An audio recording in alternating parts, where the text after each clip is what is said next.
অজু থাকুক আর না থাকুক, ঘুম থেকে উঠে আপনি প্রতিদিন এই দোয়াটি 5 বার পাঠ করবেন।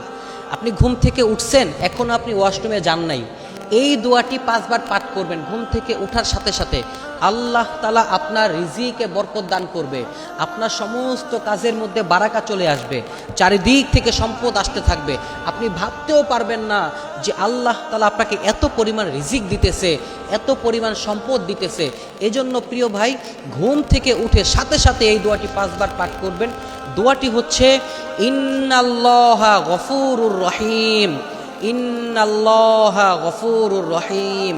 আপনি যদি এই দোয়াটি পাঠ করে আল্লাহ তাআলার কাছে দোয়া করতে পারেন আপনার রিজিকের জন্য, আপনার সমস্ত কাজে বরকতের জন্য, আল্লাহ তাআলা আপনার সমস্ত কাজে বরকত দান করবে, আপনার ভাগ্য খুলে দিবে ইনশাআল্লাহ। এই ভিডিওটা যদি আপনার কোনো উপকারে আসে, অবশ্যই ভিডিওটা শেয়ার করবেন আর এই দোয়াটা বেশি বেশি পাঠ করবেন।